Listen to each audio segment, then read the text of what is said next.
Welcome everyone to today's LinkedIn Live. And today I am joined. I'm always happy with my guests, but this particular guest I'm really happy with because we have to be careful that we don't start sparking too many ideas going on. But Sally Jacobs is joining from Click, Senior Director of Social Media and Advocacy. So, Sally, do you just, as a bit of an introduction, do you just want to say who you are, where you are, and what your role includes, just as to Yeah, start? of course. So as you said, so it's very nice to be here as well, Sarah, and talking to you on this LinkedIn Live. But yeah, my name is Sally Jacobs. I work for Click, who is a US based software provider, kind of a data provider. We'll talk about that a little bit in the future. I've been at Click for just over a year now, I think. And my role, official title, is kind of Senior Director of Social Media and Advocacy, which is really exciting actually, and allows me to be very nosy, because you need to be quite nosy if you're in digital and if you're in social media. So it allows me to be extremely nosy in the organization and find out everything that's going on. So yeah, I love it, and that's kind of how my role spans really, and we'll talk a little bit more about that. Fantastic. And I've got to just say two things. I'm blinded by the sunlight, which in the UK is very unheard of. I'm not going to complain, but it might be why you can just see half a shadow because I can't quite get it right. Yeah, And secondly, this is pre-recorded, so I'm yeah. really sorry to ask live questions. But Sally, you can connect with Sally, reach out to her. Must be a bit weird for you, Sally, being on this side of the LinkedIn Live, because It is a normally you're the little one bit weird. hosting. Yeah, I'm very much looking forward to it. But yeah, you're right, and I probably will end up asking you some questions as well, Sarah. So Yeah. be warned. Yeah. Sounds good. Sounds good. Right. So I was just gonna say we met a few years ago, didn't we, when you were at Convolt? Yeah, And we worked together then, and you've been in Click, it feels like a lot longer than a year. But yeah, your role, what I love about your vision at Click is connecting all of the dots across social throughout the company. Do you want to just give us a bit of a glimpse into that vision that you've got, and then we can dig yeah. in? So you're absolutely right. So if you look at kind of some of the programs that we either run or we're very closely involved in, and if we look at kind of the digital kind of landscape, so we have what you would call kind of your what people would class as your classic social media programs. So that's your channels, that's your engagement strategy, et cetera, et cetera. Then we kind of add on a bit of the advocacy part. So that's looking at our employees. I hate the word influencers. I know that influencers hate the word influencers, but it's kind of, we look at our employees, including our executives and also ourselves, our sales force as well, because they're really your best advocates. But one of the things that we're really blessed with in Click is we have really strong customer and partner advocacy programs. So it's amazing. So we have kind of our executive advisory board, which is sponsored by our CEO, very high profile, kind of a little bit closed doors, but we have that kind of at the top of the pyramid, triangle, whatever you want to say. But we've also got a group of customers and partner ambassadors. We call our customer ambassadors luminaries, who are about 50 strong, so about just nearly 100, and they have to apply every year to be part of that group. And that group is just amazing. It's kind of they challenge us. It's not all like one-way traffic. So yeah, absolutely, we kind of involve them in terms of, if Click Connect, our big flagship event, we have an annual meeting in Lund, which Click was founded in Sweden, little known fact, 31 years ago at the moment. So we have an annual meetup traditionally in Lund every year, where the CEO comes. It's sponsored at a very high level, and we have 2 to 3 days of really big dialogue. So a lot of it is closed doors. A lot of it is very challenging. We look at the roadmap, we look at the design, and it really fosters that advocacy. And it's kind of a two-way street. So we partner with the team that runs that, and we've kind of added a bit more of a framework to that digital conversation. So that's kind of advocacy. And then we also partner very much with the paid team as well. So one of the exciting things that we might talk about is how it all links together. So, you have your executives doing outreach, kind of representing the organization. That's amazing kind of content for thought leadership ads that LinkedIn is just starting to really motor on. And you can target that to, accounts in market, prospects that you're looking for, which ties into your social selling program. So we've got a lot of things that we're doing, but I think the superpower is to tie it all together and also really make sure that it fits with the objective of your organization. So every organization has objectives such as driving new business, getting into new territories, getting higher up the stack in terms of your customer outreach. All these things can definitely play a part in kind of achieving those objectives. And that's what I think is really exciting about the work that we do. You can get quite far down into the weeds, but it all kind of rolls up to a more strategic goal, which I think is really the way to go. Yeah. And what I love about what you've just mentioned there about even just the advocacy part, you don't just focus on employee advocacy. You've talked about partner advocacy. You've talked about this Luminary network. You've talked about customer advocacy. So you're stretching that out beyond what a lot of people traditionally think employee advocacy. So yeah, and we also kind of network of, and we like to call them like media partners rather than like influencers who bring their own network to what we're doing. We look for their support. We look for them to challenge us as well. I think one of the things that you really need to think about when it comes to advocacy is you will be challenged. Yeah. And so sometimes that's kind of maybe it's not a sure thing. You're not paying them to be, blind endorsements for what you're doing, because that doesn't tend to add that much value to kind of the credibility that you're trying to build. So it's kind of a bit of a cultural change for a lot of organizations. I know that culture is something that we're going to talk about quite a lot during the next half an hour, 25 minutes. Yeah. So tell me, how did you get started then? When you've been in this role now for a year, so what was your first? How did you get your arms around this and say, right, okay, what do we need to do first? Where do we tackle first? Because quite a few people watching that are probably in that position. So how would you recommend getting going? It's a great question, and having started projects quite a few times in various different organizations, I've kind of got quite a few lessons learned. I think one of the things is to really have a look and to do the analysis. Yeah, so really get your arms around the data. Click is a data company. I do talk about data quite a lot. And one of the things that we talk about, Sarah, is you can't really argue with primary data that comes internally from your own organization. And don't be afraid of the data. Yeah, don't be afraid of the data at all. So if you're thinking about rolling out a digital sales program, look at where you are today. Yeah, look at where you are today and then align that to what your objectives are. Because definitely there's a story there in terms of this is the reason that we would do it.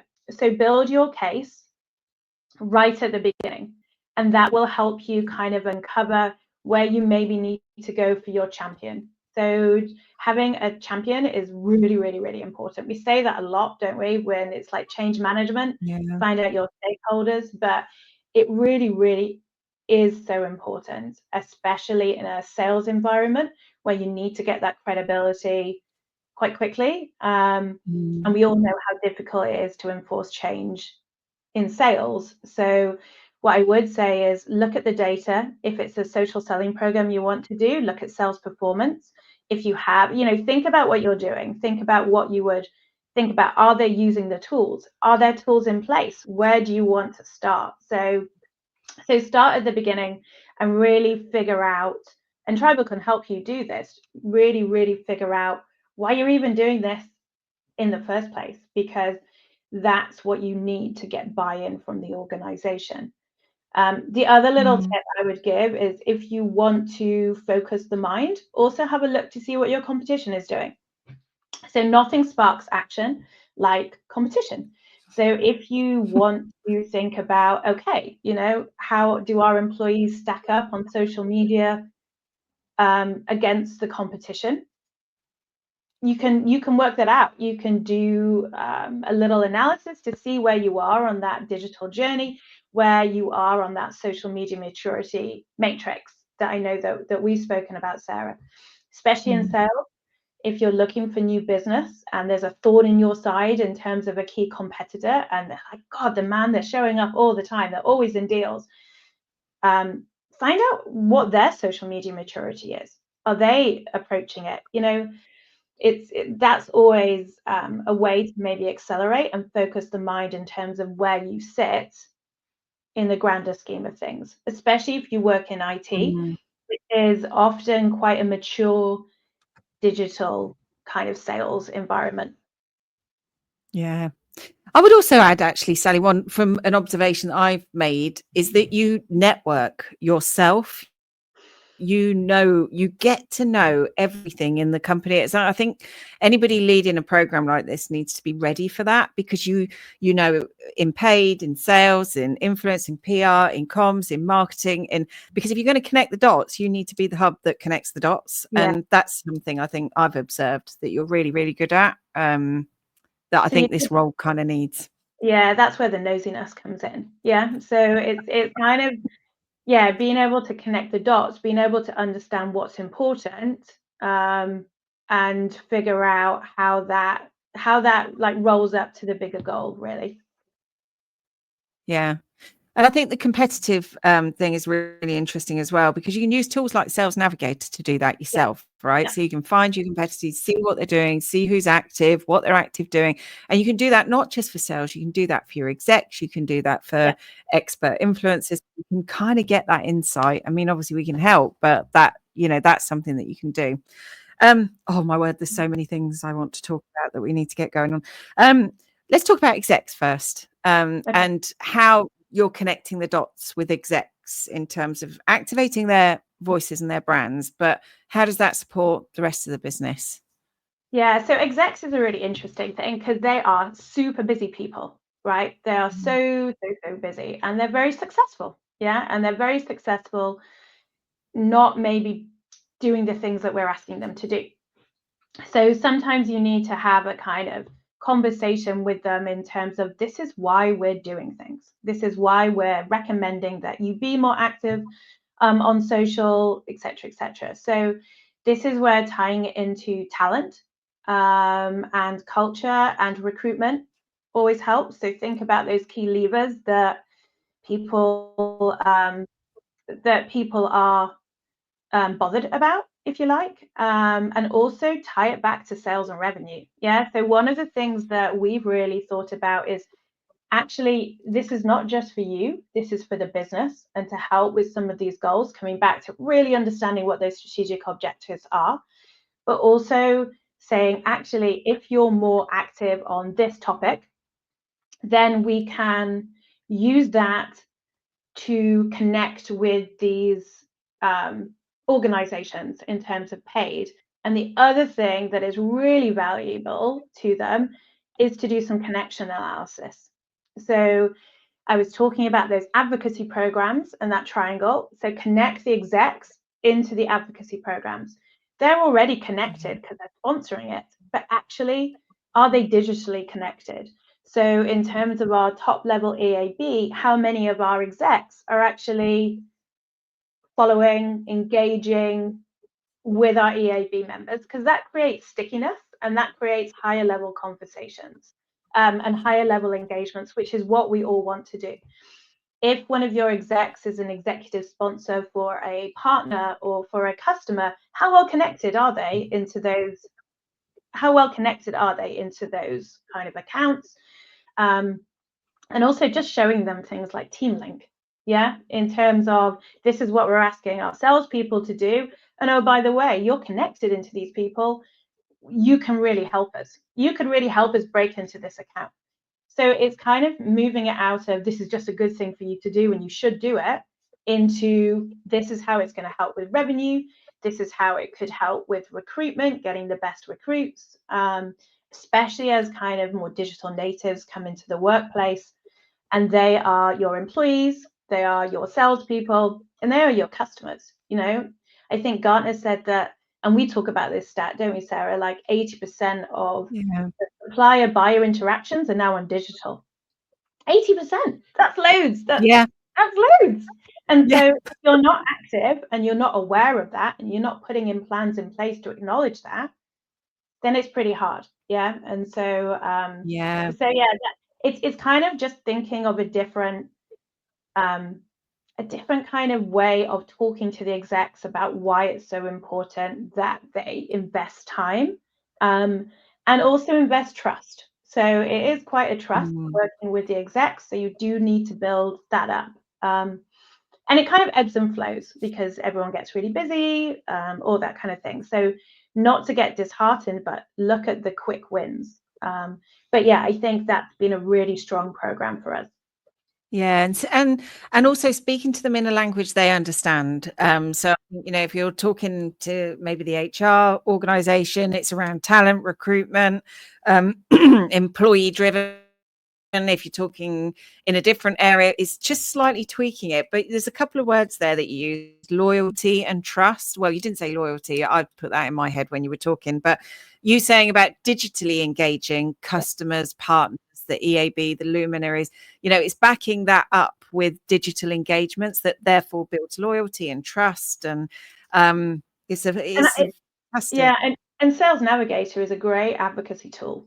So it's a tool for sales, but also it's a phenomenal tool for advocacy. So you can build lists of your advocacy programs, our EAB list, our other list, and you can very quickly see kind of how well connected they are into your organization. And I think that's really interesting. So you can see kind of how well they're connected. You can also see kind of when they're posting. So you can very quickly do that in terms of the engagement. You can add value to your execs by utilizing some of the tools that you have. So I'm going to go to the second connecting the dots, because you talked about executives supporting wider programs around advocacy and influence.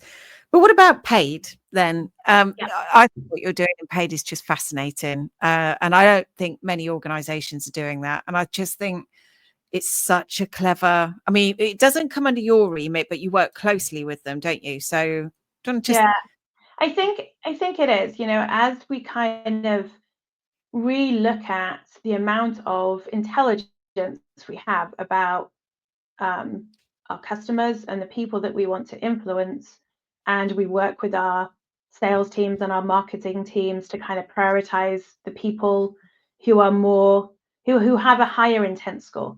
And then it's like, okay, how can we raise that intent score? Because that's what we're looking for.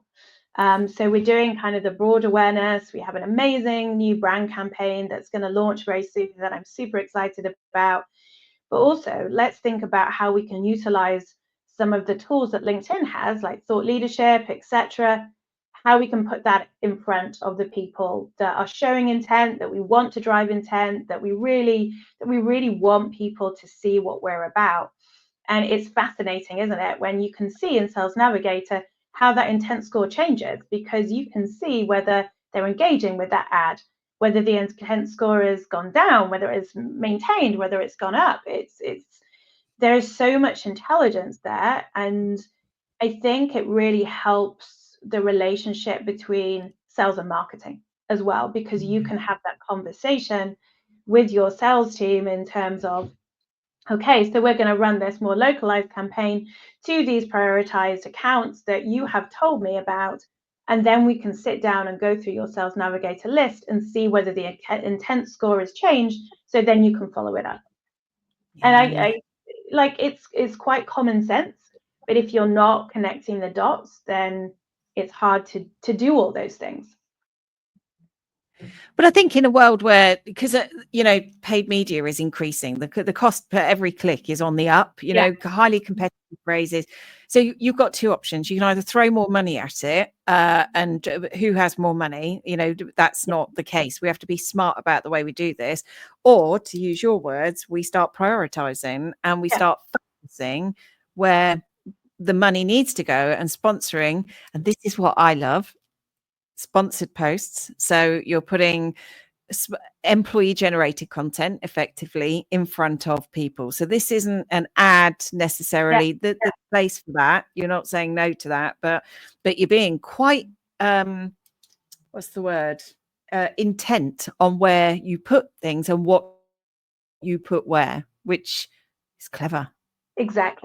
Exactly. And then you can also go back to your employees, your execs, and say, by doing this, this is what's happened. So it reinforces the whole loop round how we're driving revenue, how we're, you know, working with our customers, all that kind of thing, which is where we are. It's exciting, but you're connecting the dots, which I think is really cool. So that's the last one that I wanted to talk about. The next connection is between marketing and sales and how the two work together. And everybody talks about alignment, right? So I'm not even going to go there. But practically, from a sales and marketing perspective, how do you see social bringing that relationship together? Yeah, well, we're just kind of starting out a little bit in terms of where we worked a lot with sales. We built kind of a curriculum for them, and we're working team by team to kind of, as you say, be laser focused on where we need to be laser focused. We need to bring marketing in, and we need to make sure that everyone understands the language that we're talking about. And also kind of the use cases for some of the tools that we have. So, you know, Sales Navigator, 6sense, being able to have that conversation with your sales counterpart and really understanding what they're being driven by and how you can help through the tools and have that conversation. So when your sales leader says, what are you doing? Or how are you helping me do X, Y, and Z? You're in the boat with everyone. So it does force like an increased collaboration and shared intelligence as well. So I think it's collaboration through intelligence and adding that value. So if, you know, marketing is running an event, you know, have a look to see how that cross-references with the list, how to get maybe some of the inside sales and the demand center in there. It's kind of all connected, but you all need to be on the same page and understanding what you're doing. Yeah, you keep using the word intelligence, which I think is the key. We have so much insight and intent data and intelligence that, you know, as I just feel like as organizations could be really smart about how they approach things, but it takes time, right? So when it comes to measuring, and this is that everybody talks about, and, you know, tell us a bit about the sort of things you've already sort of touched on a little bit, but you said about impacting talent, impacting sales, but what are the sort of things that go through your head when you're thinking, how do I measure impact of this sort of thing? Yeah, this is a million, sometimes literally dollar question, isn't it? And so something that we always look at is leading and lagging indicators. So it's like identifying those quick wins. So some leading indicators that we look at, you know, SSI score, you know, you've got to love that stat that LinkedIn always says, you know, sellers with over 70 SSI score are more successful, X, Y, and Z. Okay, fine. So we look, and that's true. You know, we do look at that. We have correlated that, and we have seen it. But I think sometimes that's kind of a bit of an easy stat, if you like, and it's the behaviors that are driven below that you really have to look at and tell a story. And so, yeah, we do have SSI as kind of a leading indicator, and then kind of as well as that, looking at connections into organizations, moving into kind of first touches, first outreaches, those kind of things. Because what people all want to do is go for the lagging indicators, which is pipeline and ultimately revenue, because that's why we're investing. So I would always advocate for a leading and lagging indicator approach, especially with everything to do with digital. So if these things are true, we're on the right course. I always remember reading a McKinsey study, which was all about how hard it is to affect change in a sales organization, because everyone's kind of driven on a quarterly mindset. So it's like, show me the value, show me the pipeline increase within quarter, or like next quarter, show me that. And that's quite difficult when you're looking at a culture change, when you're looking at a change in the way of working. So, and that's why it like has to come back to the champion and thinking about who your champion is, and really ensuring that kind of they're brought on with the leading and lagging indicators that you've set out, because it is those quick wins, but it all kind of drives up to the bigger lagging indicators of pipeline, revenue, higher deal size, all those kind of things. Yeah, you touched on that, habits and behaviors and things. And this is what LinkedIn talks about a lot around deep selling. And it's 3 habits and 10 behaviors. And these don't change overnight. They, you know, especially when you've been measured in a certain way for so long, that you have to start adjusting and doing things differently, smartly, not more of the old, but actually slightly different. And it's interesting to understand kind of what the focus is of sales. So if it's kind of new business, like it's driving a different mentality, then maybe, you know, you're looking at renewals, you know, those kind of things, which is still really important for the digital and kind of influencing, getting a bigger renewal at a higher level, et cetera. So it's kind of, it goes back to those objectives and what the sales organization needs to do. And then thinking about the 80% stat of actually people coming into the workforce, the customers, not of the future, because we used to talk about, you know, digital natives coming in the future, but that everyone's here. You know, 80% of interactions will take place on digital channels. And so that, you know, that's why, you know, we always talk about showing up where our customers are. That's not necessarily trade fairs anymore. You know, it still is, but it's not only trade fairs. You know, it's digital. And that's why the paid surround is important. That's why the connections in to the customers are important. That's why the media partners and the influencer program is important.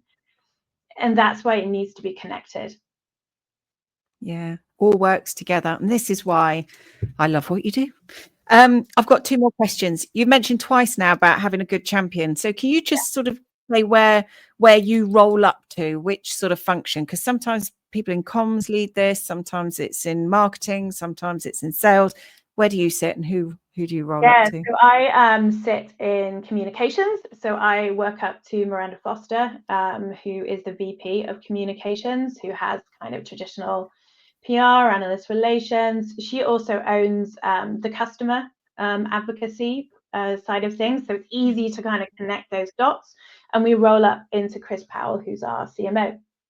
That's great. So that's interesting, I think. Yeah, because different organizations have different, but it doesn't matter, I think, in terms of, because you've got to build your network across the entire business. And that I think is what you've done really well. I'd be remiss if I didn't ask you about AI and also Click being Click. It's very AI driven and everything that you do. So what's your view on where how AI is going to influence social cultures, digital first cultures? You know, where do you see it helping sales? And that's a big question, really, but it is a massive question. And as someone that you know, Click is AI is kind of infused in everything that we do. So Click really focuses on turning data into kind of business outcomes, and AI can dramatically help us with that in terms of finding the answers that you need from the data that you have, helping with productivity, helping with options, uncovering patterns. So yeah, we talk a lot about AI, and AI is such a broad subject, isn't it? But I think that it is changing the way that we're working. You know, I use AI every day. It helps my productivity massively. And the way that I think it can really help sales is, and we've both seen kind of what's coming out with Sales Navigator this year. I think that's incredible. Like, it's that agentic AI approach where they take the information and they will lead you, not lead you in a bad way, but kind of propose, you know, you won't have to go into your Sales Navigator dashboard and find out who's changed intent. It will say, "Morning, Sarah, how are you?" Maybe if it's a polite agent, and say, "Just to let you know, so, Mr. Customer, changed intent score." today might be a good day for an outreach. Yeah. I mean, that's incredible, isn't it? Yeah. That's incredible. Yeah. So I think in terms of productivity, that really, really, really will be a game changer. And I think the intelligence that's there, you know, I haven't heard anyone in marketing talk about buying lists for a couple of years, because who wants to buy cold lists anymore? All the data is Nope. out there. Yeah, the days of buying lists are kind of done. So I think it will really help with productivity. I think it will really help with prioritization. I think it can help with get started in terms of outreach. So I think people's prompting skills has to improve. So what I mean by prompting is kind of how you interact with the agent. So think about what you want it to be and have a conversation. So, oh, that's really interesting. How would you recommend the approach? You know, and then the agent would have a look and say, well, you know, it's you know, this so customer has just released its earning. You might want to talk about that. They liked something in terms of this post, so you might want to do that. You might want to propose this case study. I think that will be a game changer, and I think that's super cool. Where I don't think that it really helps. Yeah, and this is where you and I get quite excited, I think, because we can see it to happen, can't we? I mean, it will say, "Good morning, Sarah, this person's just changed intent. Now might be a good outreach." And then what it's going to do is say, and because you work at Click, we know you've got solutions that can help them with challenges, strategic priorities this account has. And we've written you a draft outline to these key buyers that we know that you're interested in. And by the way, here's their names. And I mean, it's incredible. It's going to be incredible. I think it is going to be. It's going to be totally incredible. And I can't wait to see kind of the adoption of it and the realization, because, you know, we all know that sales have never been busier. You know, they're asked to report on so many things, and I don't know what's that stat again that we talk about, that they spend maybe only about 20% interacting with customers. No, it's about 30%. Yeah, 30% of their time I mean, not in front of customers. But if that can be kind of tilted a little bit in terms of that prioritization, that intelligence, that direction, I think that's going to be incredible, and I think that's going to be really exciting to see. Off the top of your head, what do you think?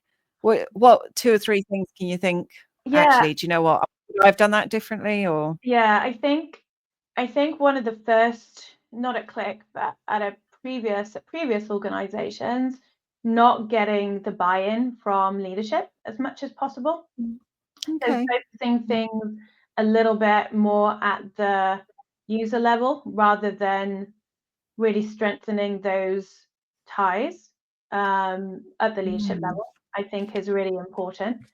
I think the other thing is setting out those leading and lagging indications, but maybe not reporting on them as religiously and as systematically as possible. So looking for those quick wins, taking those quick wins, and really building that picture of success, really, because no one's going to tie it up into a massive bow, and there's so many different priorities for sales enablement and sales operations. So, you know, really setting out with your best foot forward, and building your network and talking to sales enablement and kind of being quite flexible in terms of, you know, this is the right thing and you really want to get going, but if some of those things aren't in place, then it's not really maybe going to accelerate as much as possible. I think that's really good, and it's very observant and reflective. I think it's a good thing to do, isn't it? And you can't rush culture change, and it has to happen when it's ready and when people are ready and when organizations are ready. And so I think that's very wise. So good observation, Sally. So anyway, well, thank you again.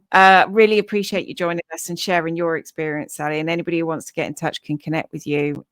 So thanks for watching, everyone, and thanks Thanks for listening on the podcast as well. And we'll be on the chat during the broadcast. So if you need anything, you can just ask in the chat window. All right. All right. Thank you, everyone. Bye. Bye for now. Bye.